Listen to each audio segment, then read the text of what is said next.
Hola mis hermanos, buenas tardes. Gracia y paz de parte de nuestro Señor y Salvador Jesucristo. Estamos llegando ya a la última sección y una mezcla de sentimientos, ¿no? Ya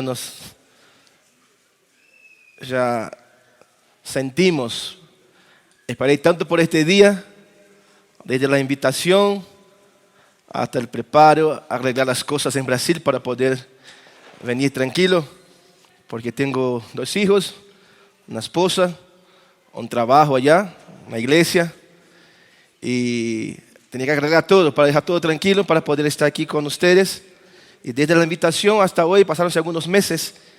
Esperé con ansias el viaje hasta São Paulo, el viaje a Santa Cruz hacia aquí, el primer día, las lluvias, y hasta que empezó este evento y ya se termina.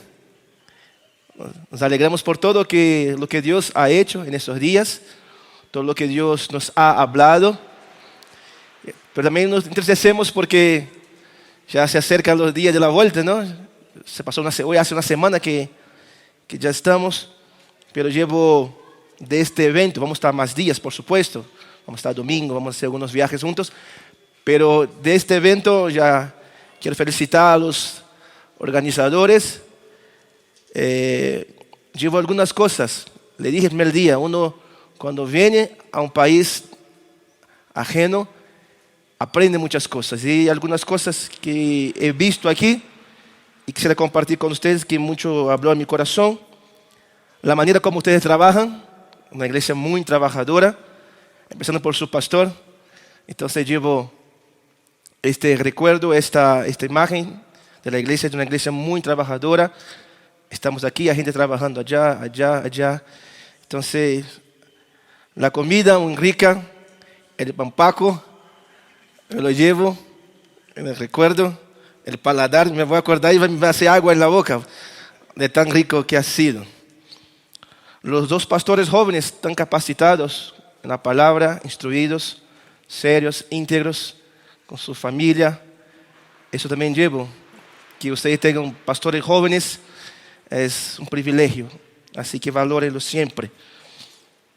El grupo de alabanza, con las hermosas canciones, los chicos que tangen porque lo saben, lo hacen bien, y suena muy lindo también. Es algo que alabo a Dios por sus vidas. El equipo de Ujieres, yo hablé con el pastor, me lo llevo a todos a mi país. A esos jóvenes me lo llevo a mi país, a mi iglesia. Pastor, que Dios les bendiga siempre. Dios les bendiga más. Los amo en Cristo. Abramos nuestras Biblias en Lucas 24.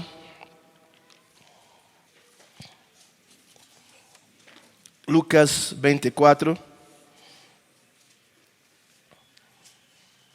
Dejemos abierto el 24 porque vamos a hacer un recorrido y vamos a entender.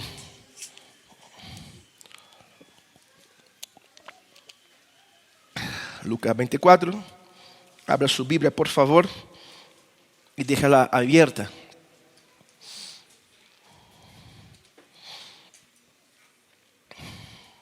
Oremos. Dios Santo, te bendecimos una vez más por la rica oportunidad que nos da de compartir tu palabra, de estar en comunión con mis hermanos en esta tarde, casi noche. Gracias por todo lo que hemos hecho en este día. Todo lo que fue hecho fue para tu gloria, Dios, para que tu nombre sea exaltado y para edificación de tu pueblo, Dios. Oh, para que nadie salga de este lugar de la misma manera que ha entrado, Señor, pero que en cada uno de nosotros haya un crecimiento, haya, Señor, una edificación mayor, Señor, para que podamos, Señor, cada vez más servirte, Padre, con integridad y con madurez, Señor, para tu gloria. Abre nuestros corazones en este momento para escuchar tu palabra, Dios. Abre nuestros oídos, que nada nos distraiga en esta hora, Padre, pero tu palabra puede ser nuestro alimento, Dios. En nombre de Jesucristo. Amén. Amén. Hay un órgano llamado CEPAL, que es Servicio de Evangelización para América Latina. Afirma que el número de iglesias crece, como hemos dicho en estos días, y que el cristianismo en Brasil, por ejemplo, en Latinoamérica, es la religión que más ha crecido en los últimos años. Pero trae un dato acá interesante que tiene que ver con lo que vamos a hablar. Dice que en una iglesia de 10 años de funcionamiento, algunas consiguieron una media de 200 miembros. Una iglesia que hizo bien las cosas, que Dios bendijo, consiguió en 10 años tener 200 miembros. Esta iglesia con 200 miembros vio pasar a lo largo de esta década, de esos 10 años, el doble de personas. ¿Me explico? Si tiene 200 personas en la iglesia, 200 pasaron y hoy están fuera. Me pareció exagerado el dato. Pero cuando empecé a buscar estos datos, leer, buscar informaciones, confirmar, miré esa mi iglesia, la iglesia que pastoreo. Somos 30. Empezamos ahí en 2012, en febrero de 2012. Llegamos a esta iglesia que estaba cerrada, no había obrero. Habían 6 miembros, cada cual en sus casas porque no había más culto, porque no había obrero, no había nadie. Las iglesias cercanas son iglesias que no predican la palabra, entonces les parecía más honesto quedar en casa con sus Biblias do que ir a una iglesia de un falso profeta, como son las que hay cerca de nuestra congregación. 6 personas. Hoy tenemos 30 personas, adultos bautizados, gente 30, sin contar los niños, los preadolescentes, 30 adultos que mantienen la iglesia, que trabajan 30. Parece poco, pero ese crecimiento del 2012 a 2020, pasar de 6 personas a 30, es un crecimiento de 500%. No es poca cosa. Los números son pocos, pero si una iglesia que tiene 100 miembros crece 500% en 6, 7 años, tendría 500 miembros. Entonces los números ya se visualizan de mejor manera.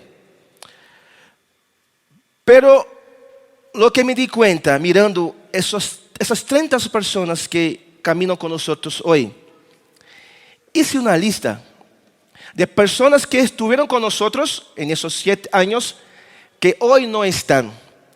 Para mi sorpresa y para el crédito de la nota que leí, 31 personas pasaron por nuestra iglesia que hoy no están. Tenemos 30, 31 están fuera que estuvieron con nosotros. Ninguna de esas 31 fue votada. Les veo por la calle y me saludan. Hola pastor, te quiero su familia, pero no quiero ir a su iglesia. Amén. Algunas me ven la calle y cruzan. Vergüenza no sé de qué, porque nunca se les cobré nada. Lo que sí, para cada una persona que entra y se queda, una entra y sale por la puerta del fondo, la puerta de atrás.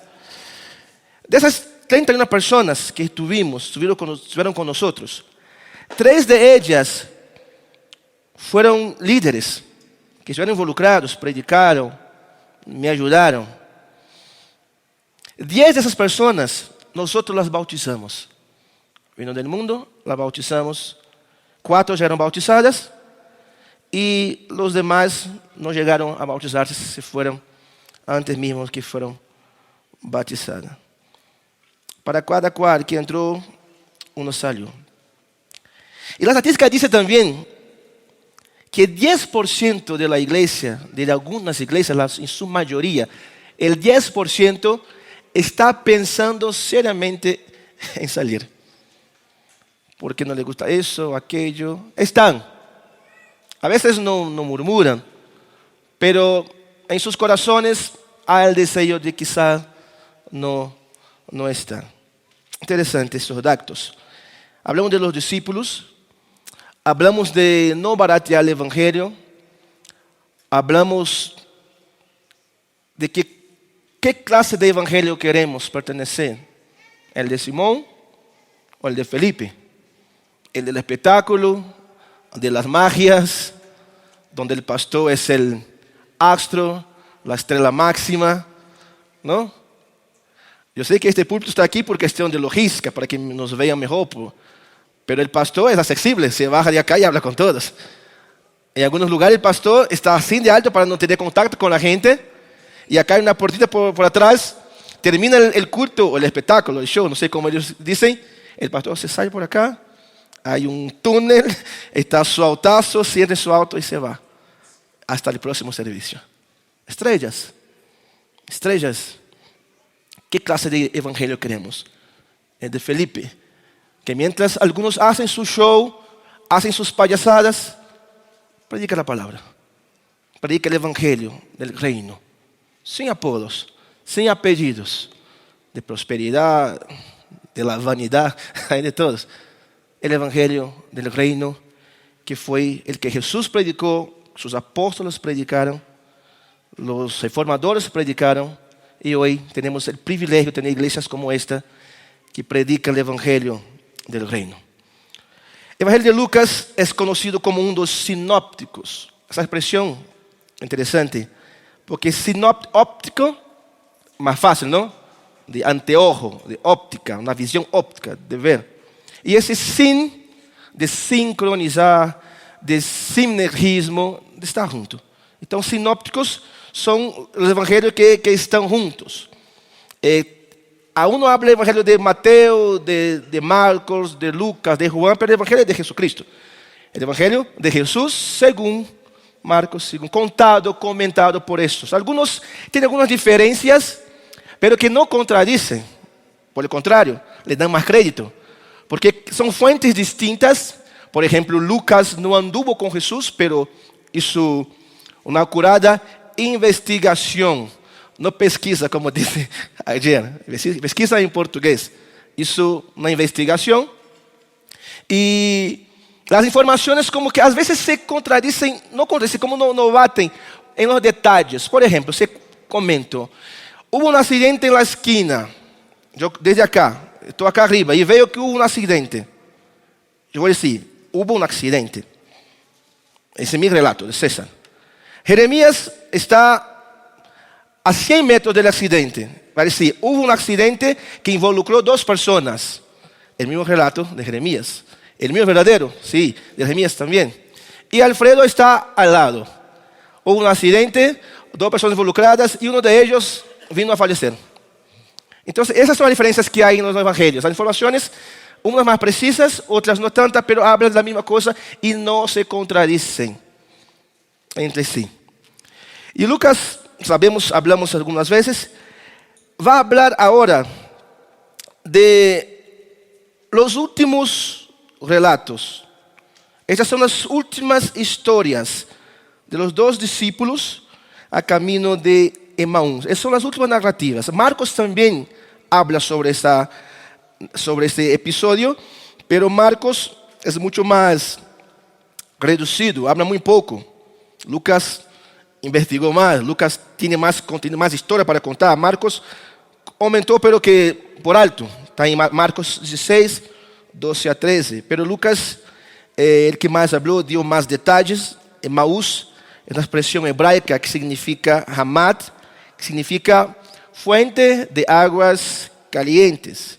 Era un poblado que quedaba a 11 kilómetros de Jerusalén, de donde algunos discípulos salieron.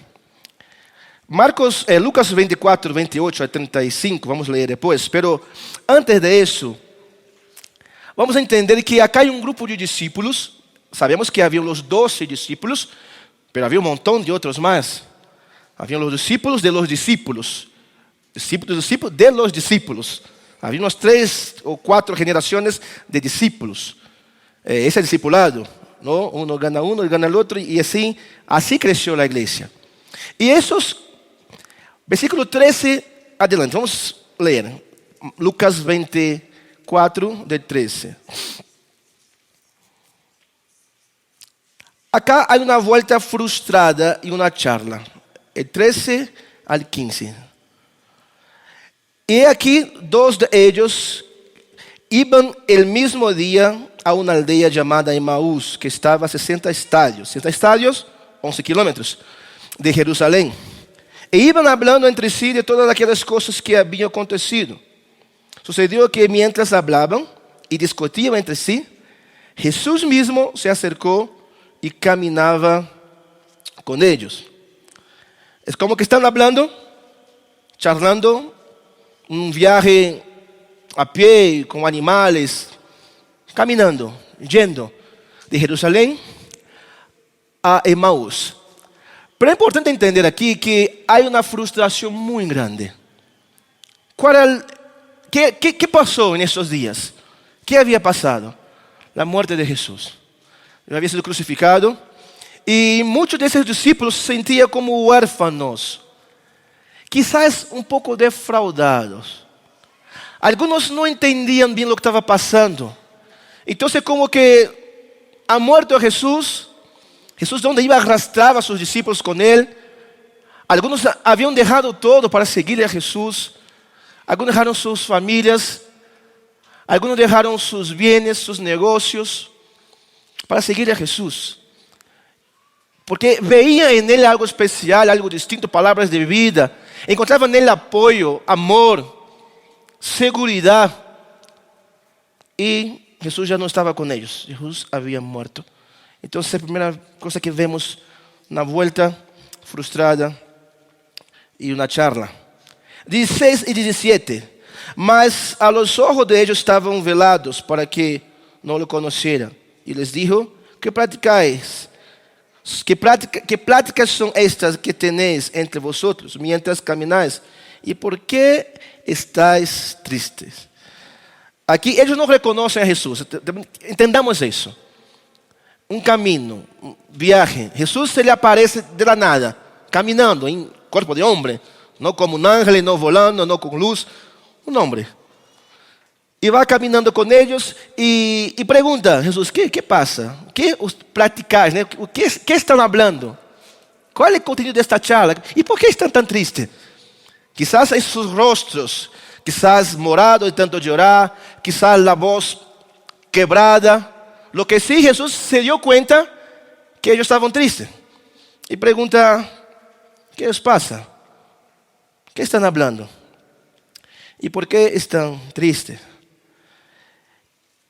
Los estudiosos dicen que el hecho de que ellos no reconocieran a Jesús es un acto soberano. Dicen los estudiosos que Dios le tapa los ojos para que Jesús no les fuera conocido. Van caminando, hablando, era Jesús. Ellos conocían a Jesús. Pero dicen los estudiosos, defienden que es un acto soberano de Dios, una intervención de Dios para que ellos no reconocieran a Jesús durante todo el viaje. En el 18 hay una advertencia. Respondiendo, uno de ellos, que se llamaba Cleofas, le dijo: ¿eres tú el único forastero en Jerusalén que no has sabido las cosas que en ella han acontecido en estos días? Aquí hay un reto. Suena como irrespetuosa la pregunta, o indiferente. ¿De dónde saliste? ¿Quién eres tú? ¿Cómo no sabes lo que ha pasado? La muerte de Cristo fue un acontecimiento. Años y años se pasaron y los historiadores comentaban, hablaban de la muerte. Algunos antiguos que nada tenía que ver con la Biblia, con el cristianismo, hablaron que por poder de Poncio Pilato, un nazareno ha sido muerto. Hay relatos históricos que comprueban la muerte de Cristo. Todos sabían que Cristo había muerto. Sin la prensa, sin las medias sociales, sin los medios, todo el mundo sabía que Cristo había muerto. Y llega un forastero, se les acerca y le pregunta: ¿por qué están tristes?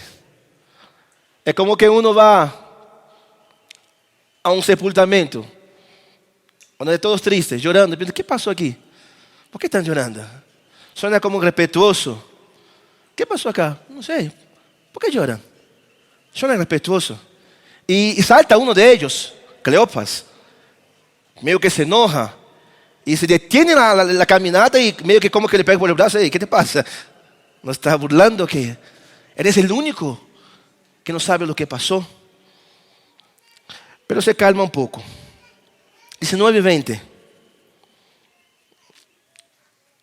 Entonces él les dijo: ¿qué cosas? Ellos dijeron: de Jesús Nazareno, que fue varón profeta, poderoso en obra y en palabra delante de Dios y de todo el pueblo. y cómo le entregaron los principales sacerdotes y nuestros gobernantes a sentencia de muerte y le crucificaron.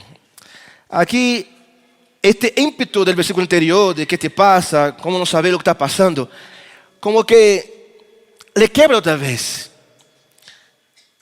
Hay una explicación en forma de desahogo.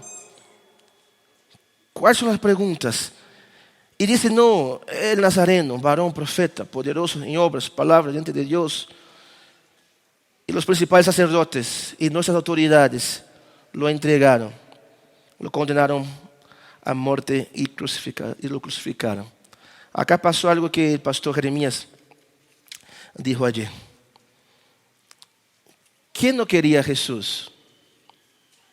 ¿Quién no le quería a Jesús? Los demonios y los fariseos.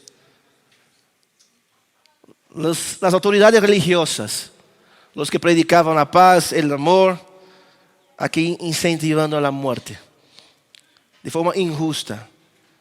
El impío, el pagano, Poncio Pilatos, le ve a Jesús y dice, no veo pecado en este hombre. No veo motivo por qué matarle a este hombre. Herodes, un gobernante, le ve a Jesús y tampoco. Ese es el problema de ustedes. Esta maldad la hacen ustedes.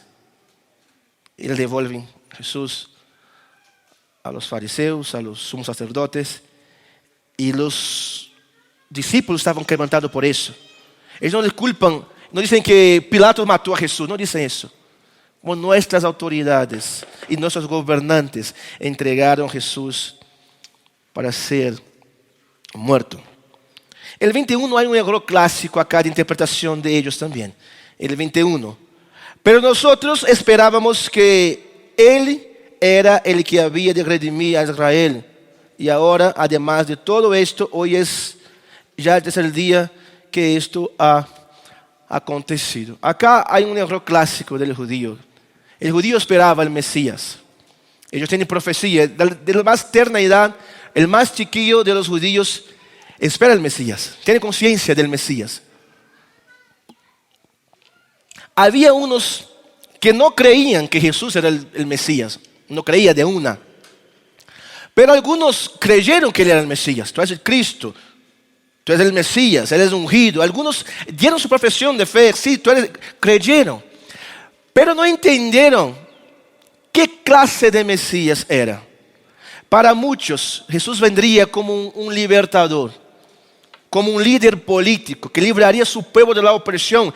Habían grupos, los celotes, por ejemplo, un grupo casi que paramilitar que luchaba por libertad, liberar a fuerza con armas de las autoridades romanas.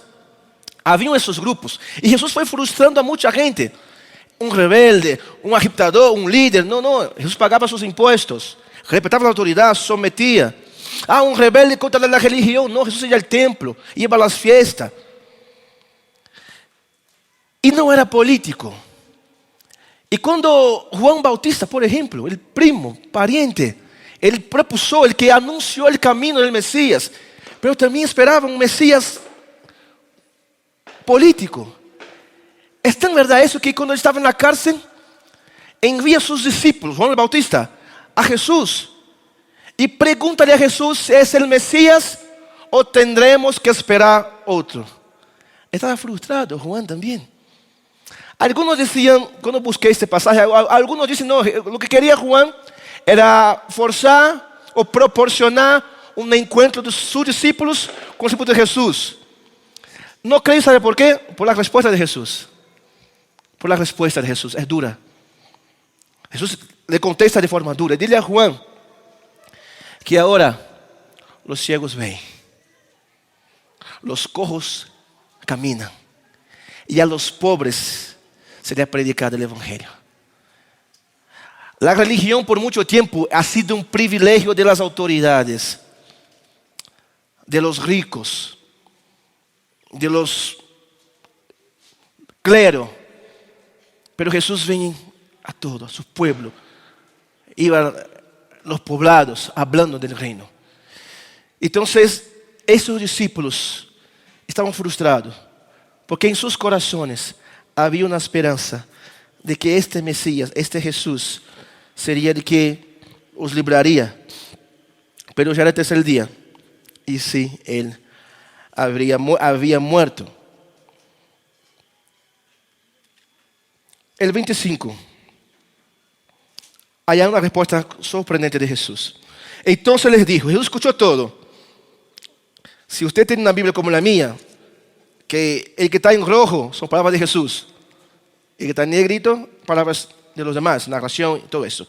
El que está en rojo, Jesús. Y vas a ver que aquí en mi Biblia, todo eso están hablando los discípulos. Y Jesús escuchando. Jesús sabía escuchar también. Qué bueno, ¿eh? Jesús sabía escuchar. Y hay creyentes que no saben escuchar. Jesús escuchó toda la charla atentamente. Y el 25. El evangelio era así. Estaban tristes. Estaban frustrados. Lo que ellos merecían aquí no era un reto, era un abrazo. Merecían un mimo. Estaban tristes. Pero dice, oh insensatos y tardos de corazón para creer todo lo que los profetas han dicho. No es necesario que el Cristo padeciera estas cosas y entrara en su gloria. Eso es la reta. O sea, ustedes no entendieron nada. Tanto tiempo. Pero no habla como Jesús, habla como un espectador. Habla como un conocedor. No, entienda, no sabía que era Jesús hasta ahora. Están caminando, no sé cuántas horas de viaje ya llevaban, pero no sabían que era Jesús. Cuentan su historia, su desahogo, sus frustraciones. Y Jesús, al vez de consolar, le da un reto. Ustedes son insensatos, tardíos para entender las cosas. Tanto que se habló. Los profetas hablaron. Jesús predicó que era necesario que Él muriera. Ellos no entendían, no entendieron.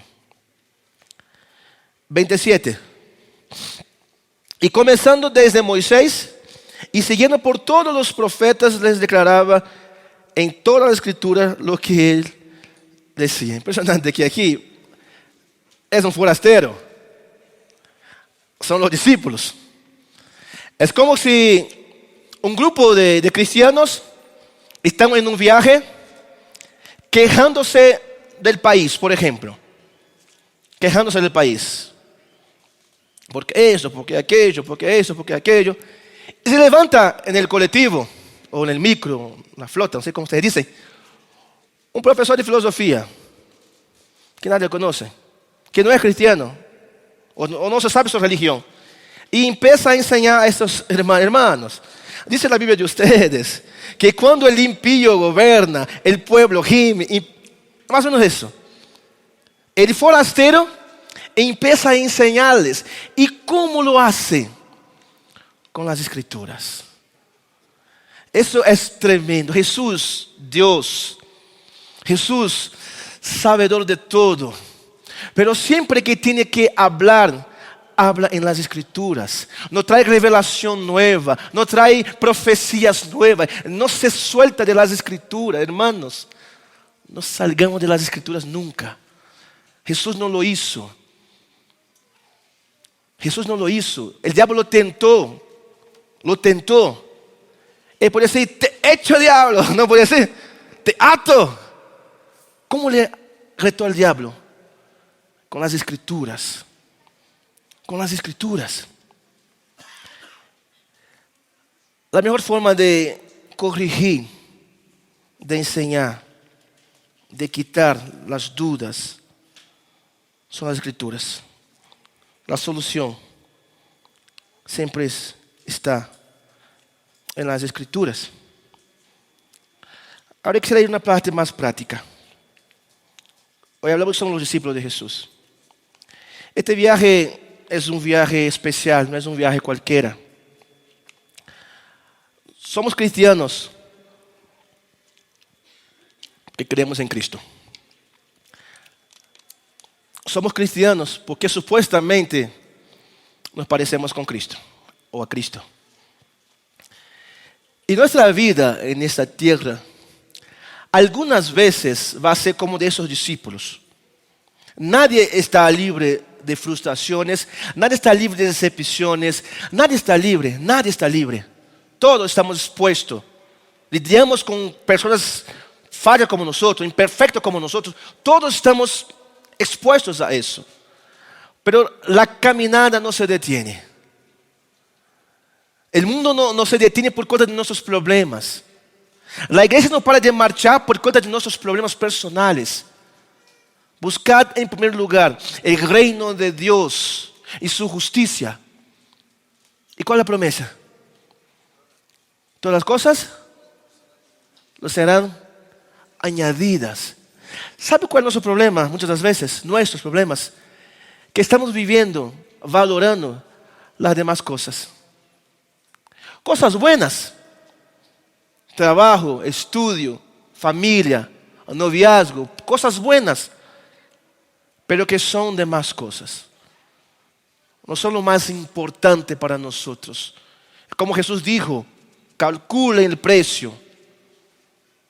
Si no estás dispuesto a dejar todo eso, el dejar no es tirar, botar a un costado, poner en segundo plano todas esas cosas, no están listos para ser mi discípulo. Y si lo insisten, van a ser discípulos frustrados, constantemente quejándose de todo y de todo. Entonces, la caminada cambia el panorama cuando ese forastero se acerca. Ellos no sabían quién es forastero, pero sabían que era un distinto. Escuchaba, hablaba verdades duras. Y no salió del lado de ellos, siguió caminando con ellos. Y la caminada con Cristo, aquí tengo 3 aplicaciones muy prácticas para nosotros. Desperta en nosotros, o debería despertar esos 3 deseos importantes. Versículo 28, ahí empezamos. Llegaron a la aldea a donde iban, y él, Jesús, hizo como que iba más lejos. 29, mas ellos le obligaron a quedarse diciendo, quédate con nosotros, porque se hace tarde. El día ya ha declinado. Entró pues a quedarse con ellos. Primer deseo que el caminar con Cristo genera en nosotros. El deseo por su presencia. Un forastero. La charla empezó casi como una discusión, ¿no? Un malentendido. Y ese forastero les fue conquistando el corazón. Les fue ganando su atención. Les puso las escrituras, quizás como nunca hayan escuchado. Y pásanse las horas, los kilómetros, son 11 kilómetros, no sé cuántas horas se hace caminando 11 kilómetros, pero son algunas horas, creo que 12, 13, no sé. Pero lo que sí, ellos se ven atrapados por ese forastero. Para muchos, el culto a Dios se ha transformado en una invocación a la divindad, para que el invocado se ponga a servicio de quien se lo invoca. ¿Me explico? Para algunos el culto, alguien que viene a un lugar como este, buscando a alguien que está obligado a brindarles cosas. Y no al revés. Hablamos también sobre eso. Si lo que te motiva a venir a la iglesia es buscar una bendición, buscar una sanidad, buscar prosperidad financiera, material, insisto, nada de eso está mal. Pero la motivación que nos trae a este lugar no tiene que ser esta. Tiene que ser la presencia de Dios. Es desear mucho más el corazón de Dios que sus manos.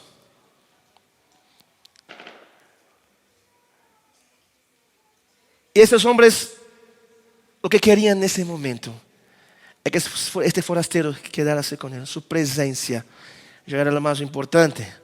Dice que cuando estamos llegando ya, se termina el viaje, quizás ya está un poco más claro, amaneciendo o oscureciendo, no sé qué hora era, y llegando al local, la casa de uno de ellos, o el local que ellos estarían, y Jesús hace como que se va, como que nos vemos, chao, haciendo un gusto, placer, hasta la vista.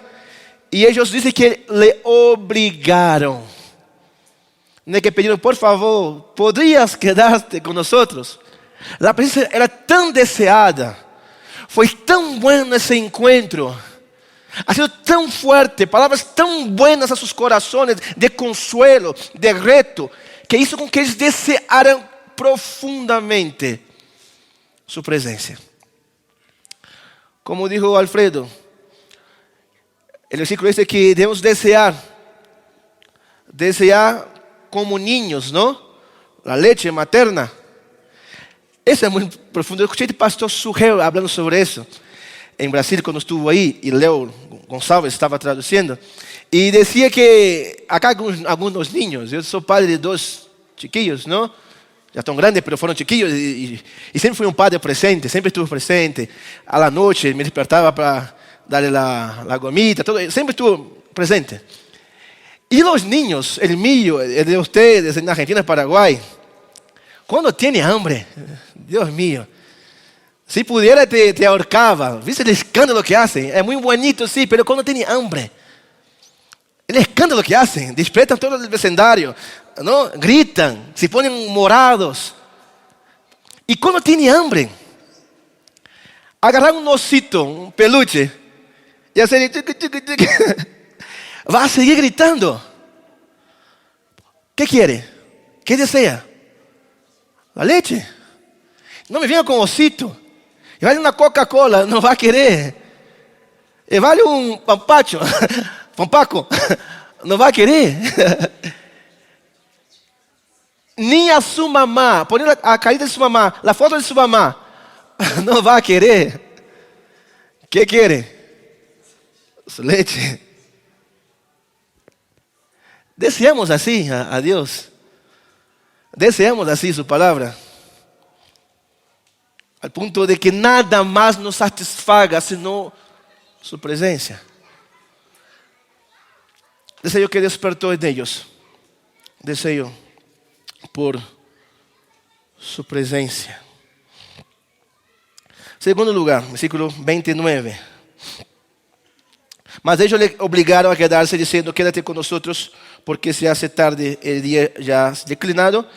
Entró pues a quedarse con ellos. Segundo deseo que veo aquí es el deseo de recibirle o de recibirlo en nuestras casas. ¿Por qué digo eso? Hay muchos cristianos que se especializaron en ser cristianos buenos en la iglesia. Hay un cuento que dice que un niño llegó con los padres en la iglesia, y dijo así, y todos escucharon: mi sueño es vivir aquí en la iglesia. Quisiera morar, vivir acá en la iglesia, todos los días de la semana. La gente, wow, qué lindo chico, ¿no? Está ahí un chico que ama al Señor en su casa. ¿Es esto? Él, no. Porque aquí mi papá y mamá son buenos. En casa es otra cosa. Entonces, si vivo acá en la iglesia, tendré un papá y mamá bueno todos los días de la semana.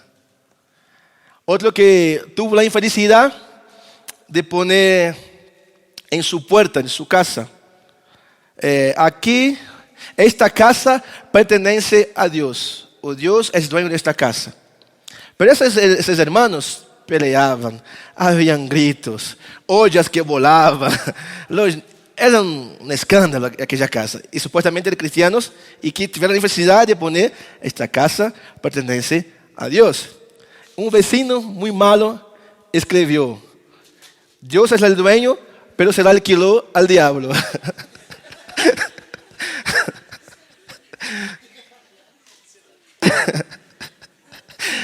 Porque el ruido que hacía no condecía con que Dios viviera en esta casa. Y dice que ellos insistieron, a causa obligaron a que se quedaran. Y eso de invitar a Jesús a nuestras casas es muy importante, porque tiene más que ver con el culto empieza en nuestras casas. La iglesia está en nuestras casas. Somos iglesias también en nuestras casas. Soy pastor de mi familia.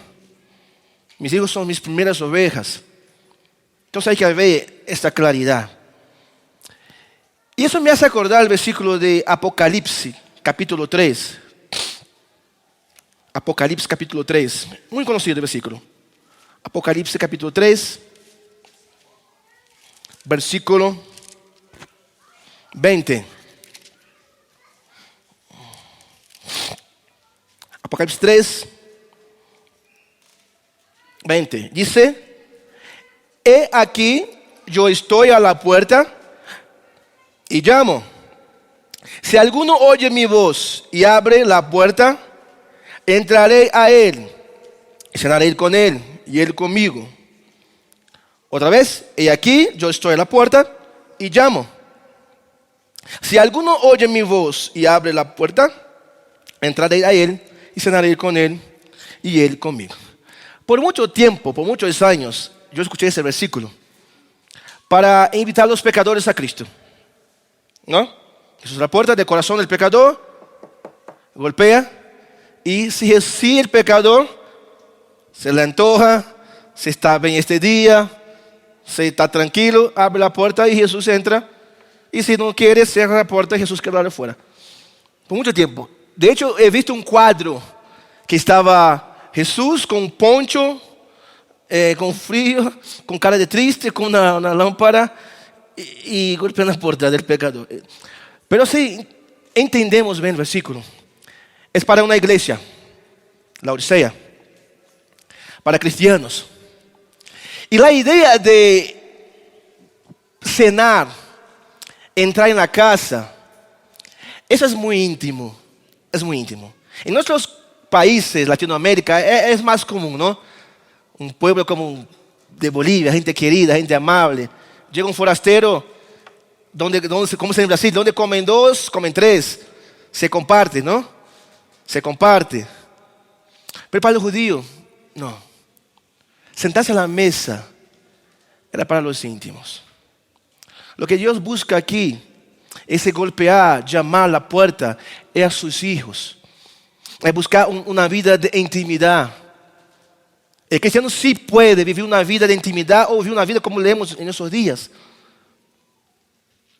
¿Qué nos conviene más? Que esté Jesús en nuestras casas o que sigamos cosechando un montón de cosas que hemos visto.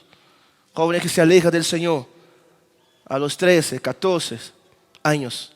Hijos de pastores incluso. Que Dios nos libre de eso. Que Dios guarde a nuestros hijos para que sigan amando al Señor. Pero hay un deseo sincero, honesto, de que Dios esté en nuestras casas, en nuestras charlas, con nuestros hijos, con nuestras esposas, que haya esta paz en nuestras casas, que no dejemos para la iglesia. Es muy triste porque a veces vemos matrimonios que cuando llegan a nosotros, pastores, para aconsejarse, es porque ya no hay más solución, ya está roto, ya se quebró. Y si hubiera hecho antes, con humildad, podríamos ayudar a salvar el matrimonio. Hijos que se van a las drogas, que se van al mundo, cuando nos viene a contar, ya es tarde. Podría haberlo hecho antes y le ayudaríamos para que en sus casas volviera la paz. Pero algunos insisten en dejar Jesús fuera de sus casas. Y esos discípulos no solamente querían su presencia, que sale del templo, que sale de la reunión, pero lo quería también en sus casas. Quédate un poco más. Eso se hace tarde, es una excusa. Es una excusa. Quédate, que ya se hace tarde. Y por último, el deseo de hablar a todos que estuvimos con ella. Siglos 30 al 34. Aconteció que, estando sentado con ellos a la mesa, Jesús ya estaba con ellos. Entendan, todavía no sabían que era Jesús. Tomó él el pan y lo bendijo, Jesús, y lo partió y les dio. 31. Entonces les fueron abiertos los ojos y le reconocieron, mas él se desapareció de su vista. 32. Y decía uno al otro, ¿no ardía nuestro corazón en nosotros mientras nos hablaba en el camino y cuando nos abría las escrituras?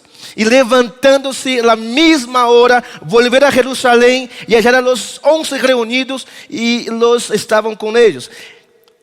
Y que decían, ha citado el Señor verdaderamente y ha aparecido a Simón. Entonces ellos contaban las cosas que les habían acontecido en el camino y cómo le había reconocido al partir el pan.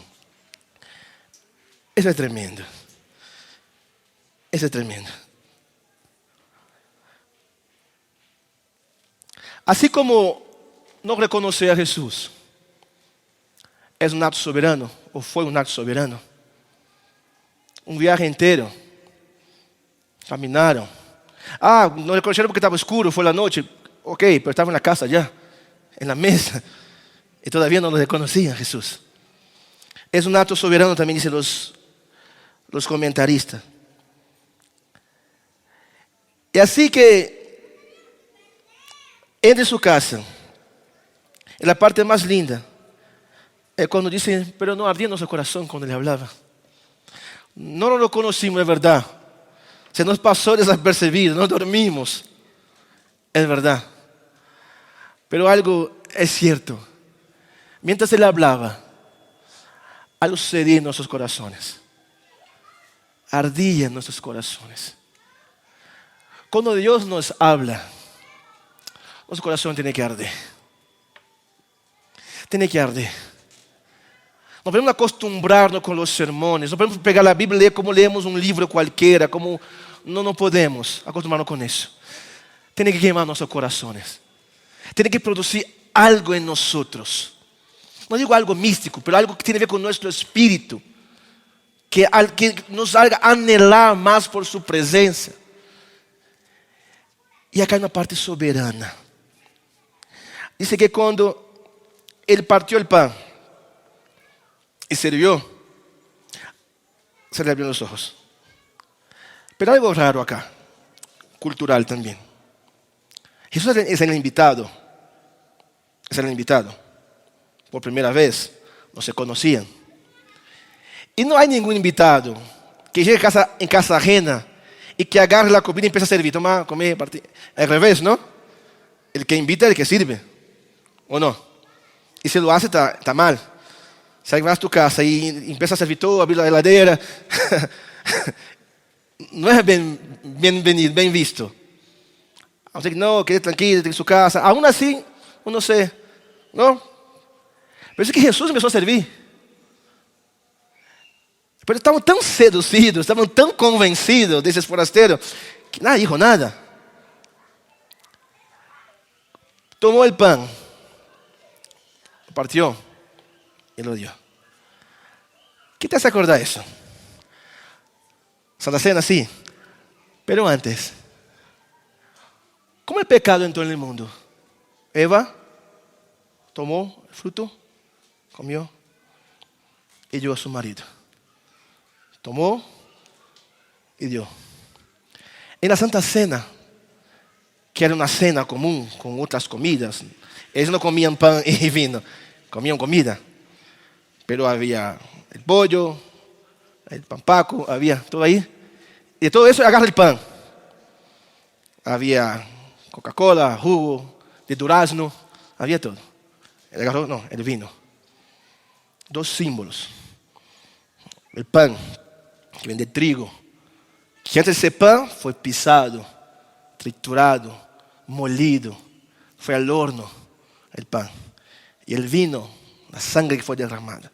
Este es mi cuerpo, dado por vosotros, esta es mi sangre. Y dice que Jesús tomó el pan, lo partió y dio a sus discípulos. Lo hizo algunas veces. Pero cuando lo hizo a la mesa, tomó el pan. Ahí estaba todo muy claro. Es Jesús. Es Jesús. es Jesús. Y dice que ese instante Jesús desapareció de su vista. Deseo de contar a todos. Ni bien pasó eso. ¿Qué hicieron? Corriendo. Caminaron 11 kilómetros. Ni bien comieron. Y vuelven a Jerusalén a contarle a todos que estuvieron con Jesús.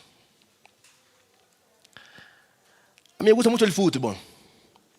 Y más de una vez voy a aeropuertos y veo un futbolista famoso. ¿Y qué hago yo? Saco mi telefonito. Por favor, una foto. Saco una foto con el famoso. ¿Y qué hago después? Me la guardo en mi casa. ¿Qué ustedes hacen? ¿O qué ustedes harían? Compartí. Facebook, Instagram, Twitter. Estuve con el famoso. Este mismo deseo tiene que estar en nosotros. En estos 3 días estuvimos con Jesús. Estuvimos con Jesús. Todo lo que se hizo acá, Él estuvo. Todo lo que se hizo acá fue en su nombre. Estuvimos con Él. Salgan de acá, contenle a todos. La foto de acá, compártasela. Estuvimos con Jesús.